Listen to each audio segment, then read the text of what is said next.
भक्तजनों, आज आप सुने शनिवार का दिन शनि व्रत कथा।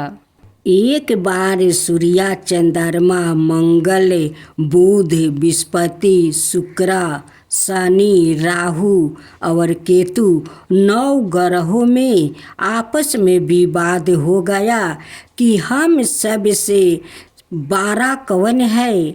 सब अपने आप को 12 कहते थे। अब आपस में कोई निश्चय में ना हो सका तो सब आपस में झगड़ते हुए इंद्र के पास गए और कहने लगे, आप सब देवता के राजा हो, इसलिए आप हमारा अन्याय करके बतलाओ कि हम 9 ग्रहों में सबसे 12 कौन है। राजा इंद्र इनका यह प्रश्न सुनकर घबरा गया और कहने लगे कि मुझ में यह समर्थ नहीं है जो किसी को 12 या छोटा बताऊं। मैं अपने मुख से कुछ नहीं कह सकता।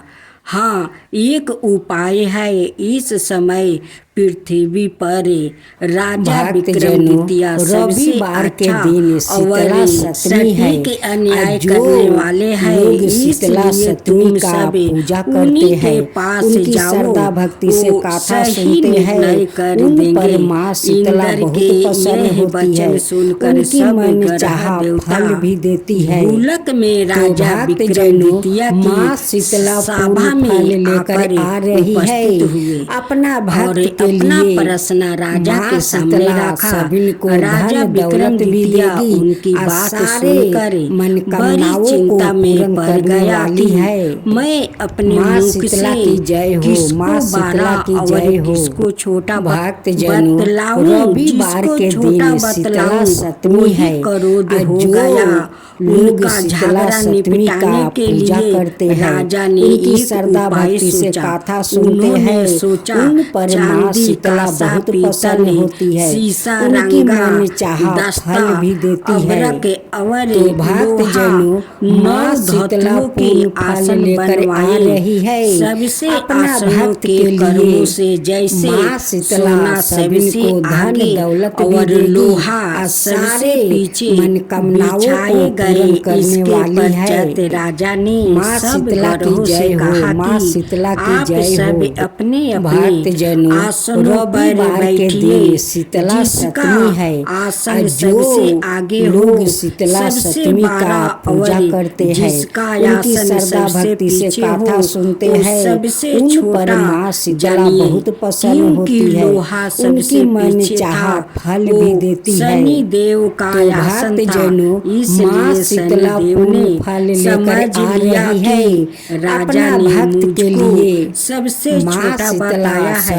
इस पर शनि देव को 12 करोड़ दिया गया और कहा, हे राजन, तू मेरे माँ शीतला की जय हो। माँ शीतला की जय हो। एक राशि पर एक महीने, चंद्रमा 2.25 दिन, मंगल 1.5 महीना, बृहस्पति 13 महीना, बुध और शुक्र 1 महीने, राहु और केतु दोनों उनकी मन चलते हुए केवल 28 महीने एक राशि पर रहते हैं।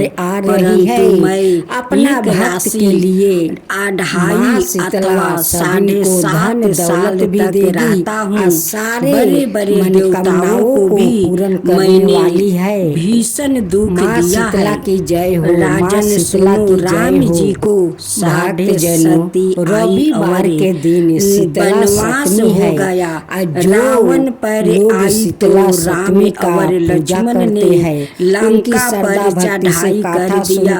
रावण के कुल का नाश कर दिया। उनकी राजा तुम अब सावधान रहना।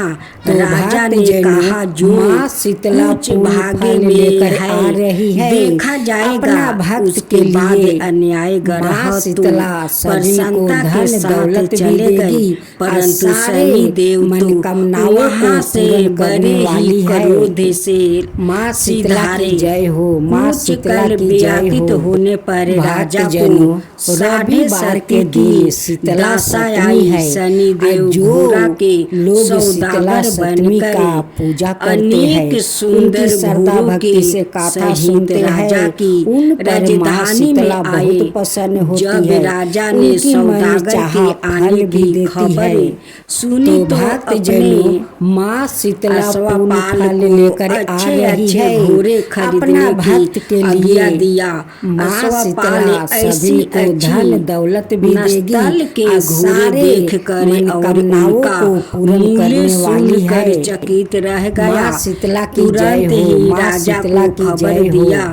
राजा उन्हें घोड़ों को देख कर एक अच्छा सा घोड़ा चुनकर उस पर सवारी के लिए चढ़ा। राजा के घोड़े की पीठ पर चढ़ते ही घोड़ा जोर से भागा।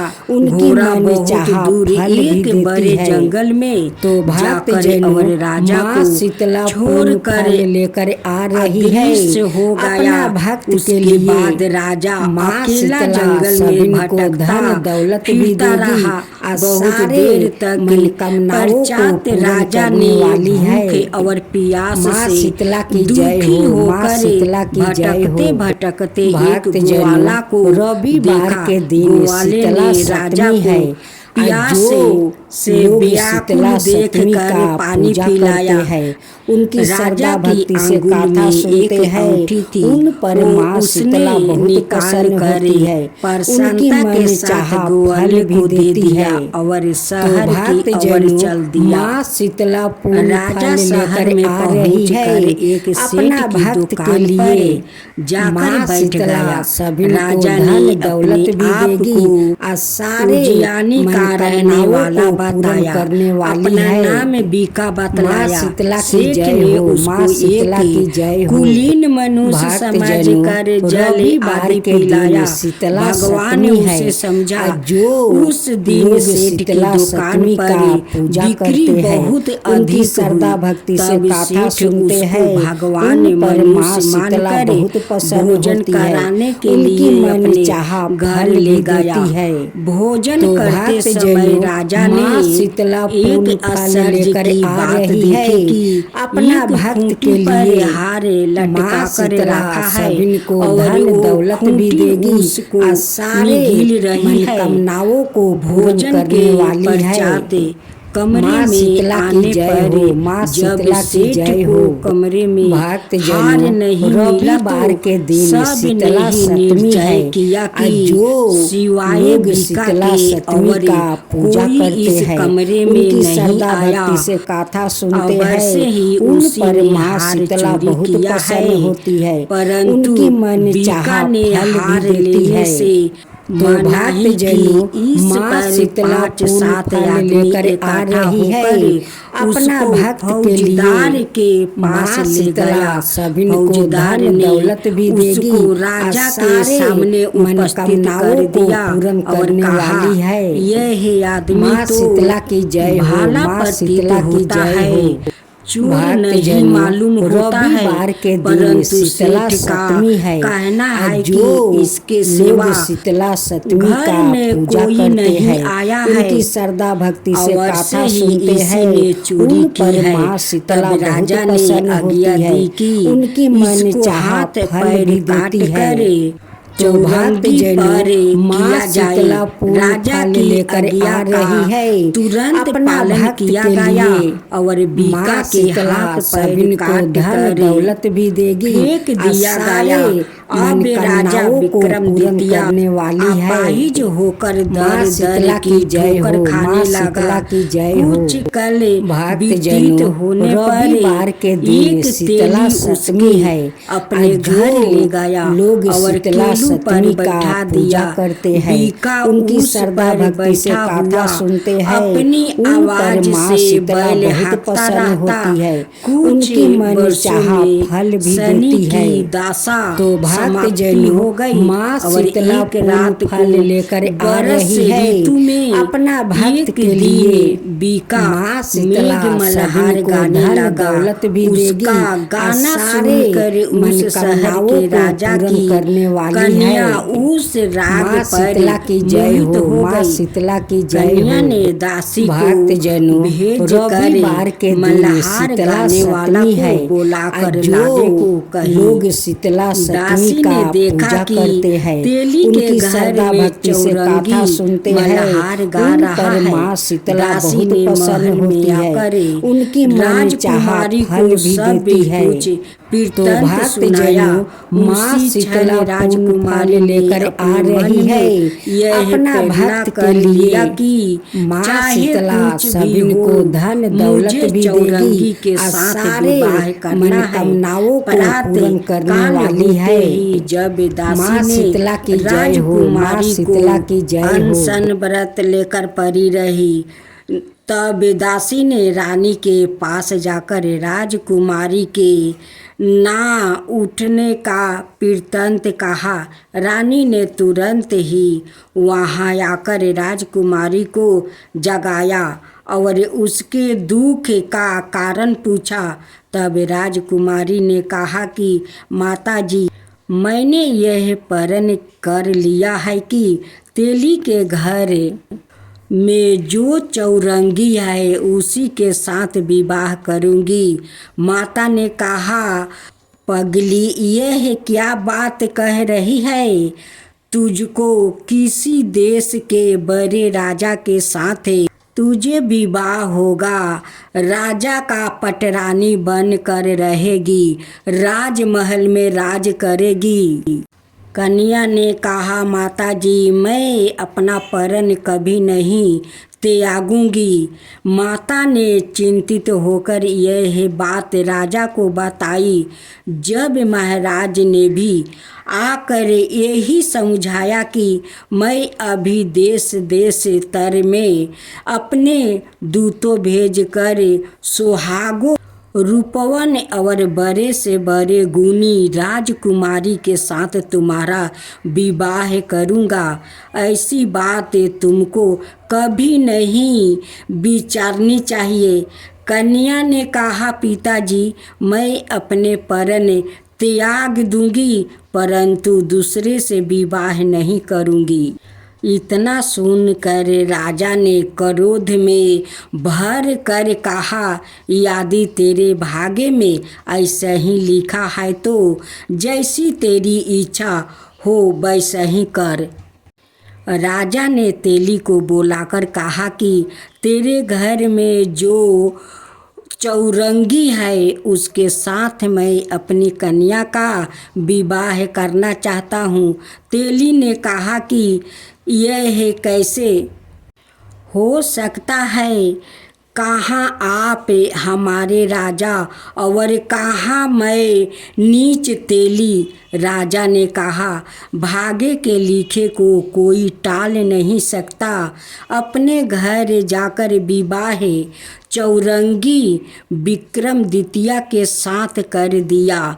रात्रि को जब विक्रमादित्य और राजकुमारी महल में सोए हुए थे, तब आधी रात के समय शनि देव ने विक्रमादित्य को सपने दिखाया कि राजा से कहो, मुझको छोटा बतला कर तुमने कितना दुख उठाया। राजा ने क्षमा मांगी। शनि देव ने प्रसन्न होकर विक्रमादित्य को हाथ पैर दिए। तब राजा ने कहा, महाराज, मेरी एक प्रार्थना स्वीकार करे। जो मनुष्य मेरी गाथा सुनेगा यह कहेगा उसको मेरी दशा में कभी किसी प्रकार का दुख नहीं आएगा, और जो नित्य यही मेरा ध्यान करेगा या चिटिया को आटा डालेगा उसके सब मनोरथ पूर्ण होगा। इतना कहकर शनिदेव अपने धाम को चले गए। जब राजकुमारी की आंख खुली और उसने राजा की हाथ पांव देखते तो आश्चर्यचकित रह गई। राजा ने अपनी पत्नी से अपना समस्त हाल कहा कि मैं उज्जैनी का राजा विक्रमादित्य हूँ। यह बात सुनकर राजकुमारी अत्यंत प्रसन्न हुई। प्रातःकाल राजकुमारी से उसकी सखिया ने पूछा तो उसने अपने पति का समस्त वृत्तांत कह सुनाया। तब सबने प्रसन्नता प्रकट की और कहा कि ईश्वर ने आपकी मनोकामना पूर्ण कर दिया है।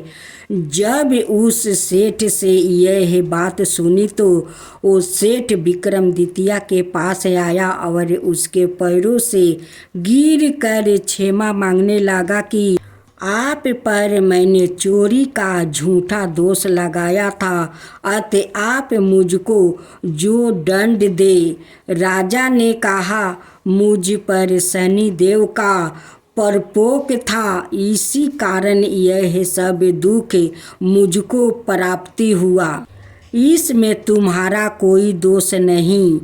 तुम अपने घर चलकर श्रद्धा पूर्वक भोजन करोगे। राजा ने कहा, जैसी आपकी मर्जी हो वैसा ही करे।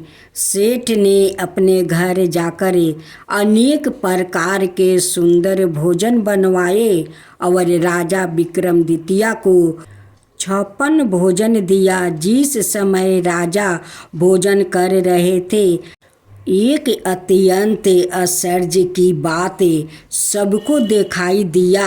जो खूंटी पहले हार निगल गई थी वही अब हार उगल रही है। जब भोजन समाप्त हो गया तो सेठ ने हाथ जोड़कर बहुत सी मोहर राजा को भेंट किया और कहा, मेरे श्री कुंवारी नाम का एक कन्या है, उसका साथ विवाह आप करो। उसके बाद सेठ ने अपनी कन्या का विवाह राजा विक्रमादित्य के साथ कर दिया और बहुत सा धन दहेज आदि दिया। इस प्रकार कुछ दिनों तक वहाँ निवास करने के पश्चात विक्रमादित्य ने शहर के राजा से कहा कि अब मेरी उज्जैनी जाने की इच्छा है। फिर कुछ दिन बाद विदा लेकर राजकुमारी मन भवानी सेठ की कन्या श्री कुंवारी और दोनों जगह से दहेज में प्राप्त अनेक दासों दासियों रथों और पालकियों सहित विक्रमादित्य उज्जैनी की तरफ चले। जब शहर के निकट पहुँचे पूर्ववासियों ने राजा के आने का संवाद सुना तो समस्त उज्जैनी की प्रजा अगवानी के लिए आई। बड़ी प्रसन्नता से राजा अपने महल में पधारे। सारे शहर में बड़ा भारी उत्सव मनाया गया और रात्रि को दीपमाला की गई। दूसरे दिन राजा ने शहर में यह घोषणा करवा दिया कि शनिचर देवता सब ग्रहों के सबर परी है। मैंने इनको छोटा बतलाया था, इसी से मुझको भीषण दुख प्राप्ति हुआ। इस कारण सारे शहर में सादा शनिचर की पूजा और कथा होने लगी और प्रजा अनेक प्रकार के सुख भोगती रही। जो कोई शनिचर की इस कथा को पढ़ता अथवा सुनता है, शनि देव की कृपा से उसके सब दुख दूर हो जाता है। शनि देव की कथा को व्रत के दिन अवश्य पढ़ना चाहिए। ओम शांति, ओम शांति, ओम शांति। भक्तजनों, अब हम लोग आरती सुनते हैं। जय जय शनि देवा, सामयंग विक्रमी दृष्टि चतुर्भुजधारी, नीलंबर धारण नाथ गजा की असवारी। जय जय श्री शनि देव, विकट मुटुक शिशिराजित दीपत है लीलारी। भक्तन की माला गले शोभित बिहारी। जय जय श्री शनि देव। मोदक मिष्टन पान चढ़े है सुपारी, लोहा तिल तेल उर्दी महिषी अति प्यारी। जय जय श्री शनि देव। देवदनु ऋषि मुनि सुमिरत नर नारी, विश्वनाथ धरत दयान शरण है तुम्हारी। जय जय श्री शनि देव। भक्तन के हित का